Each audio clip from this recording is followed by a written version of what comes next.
Hola, tole leche, tole leche. Kunin at basahin, kunin at basahin. Ako po si Kuya Sam Pagaduan, ang inyong kasama sa ating lumalim at mamunga Gospel Reflection. Ngayon ay May 20, 2026. Ang mabuting balita ng Panginoon ayon kay San Juan, chapter 17, verse 11 to 19. Noong panahong iyon, si Jesus ay tumingala sa langit. Nanalangin at ang wika, ang mambanali, ingatan mo sila sa pamamagitan ng kapangyarihan ng iyong pangalan. Pangalang ibinigay mo sa akin upang sila'y maging isa kung paanong tayo'y iisa. Habang kasama nila ako, iningatan ko sila sa pamamagitan ng kapangyarihan ng iyong pangalang ibinigay mo sa akin. Inalagaan ko sila at ni isa'y walang napahamak, liban sa taong humanap ng kanyang kapahamakan upang matupad ang kasulatan. Ngunit ngayon, ako'y pupunta sa iyo at sinasabi ko ito habang ako'y nasa sanlibutan upang mapuspos sila ng aking kagalakan. Naibigay ko na sa kanila ang iyong salita at kinaupuotan ng sanlibutan sapagkat hindi na sila makasanlibutan tulad kong hindi makasanlibutan. Hindi ko dinadalang alisin mo sila sa sanlibutan, kundi iligtas mo sila sa masama. Hindi sila makasanlibutan, tulad kong hindi makasanlibutan. Italaga mo sila sa pamamagitan ng katotohanan. Ang salita mo'y katotohanan. Kung paanong sinugo mo ako sa sanlibutan, gayon din naman, sinusugo ko sila sa sanlibutan. At alang-alang sa kanila'y itinalaga ko ang aking sarili upang maitalaga rin sila sa pamamagitan ng katotohanan. Ang mabuting balita ng Panginoon. Pinupuri ka namin, Panginoong Hesukristo. Happy Wednesday po sa inyong lahat.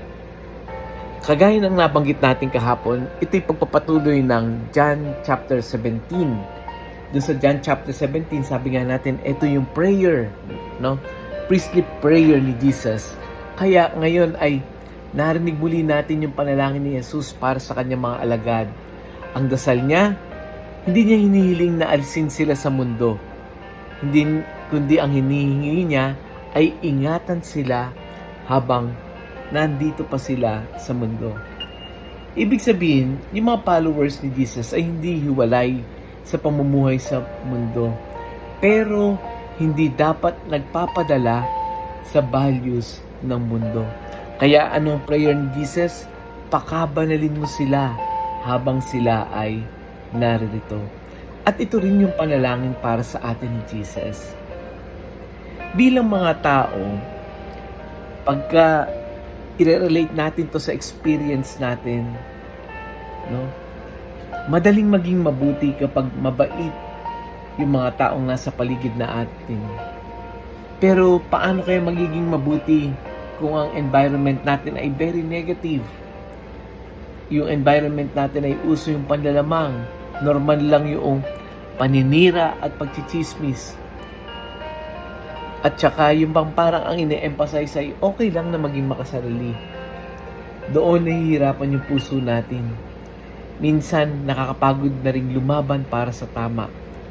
Parang gusto mo na lang sumabay sa agos. Bahala na, lahat naman ginawa mo.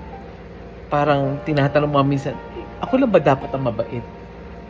Pero ang paalala ni Jesus ngayon, nasa mundo ka, pero wag mong hayaang kainin ka nito. Wag mong hayaan yung values nito ang manaig sa'yo. Ang mundo ay pwedeng magturo ng inggit, galit, pride, paghiganti. Pero sa Jesus, anong tinuturo? Pagmamahal, katotohanan, kababaang loob at kabanalan. At hindi madali iyon. Kaya ito yung challenge sa atin. Kaya tayo ay pinagdarasal ni Jesus. Kaya ngayong araw na ito, ang hamon sa atin ng gospel, piliin natin yung tama, piliin natin yung katotohanan. Kahit mas madaling magsinungaling, kahit mas pakikinggan tayo dahil ang sinasabi natin yung pleasing sa ibang tao.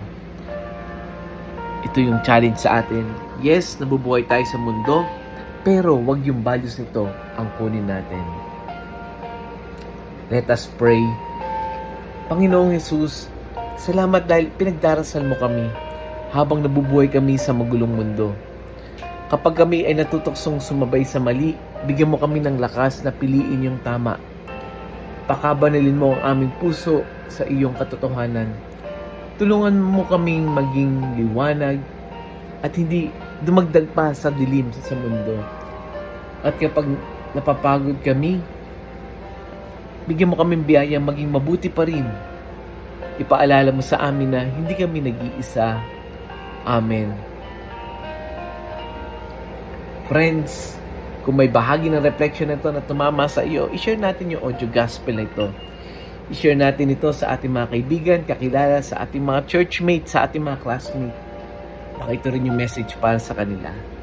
Muli, ako po si Kuya Sam Pagaduan, lagi nag-aanyaya. Halina, tayo ay lumalim at mamunga.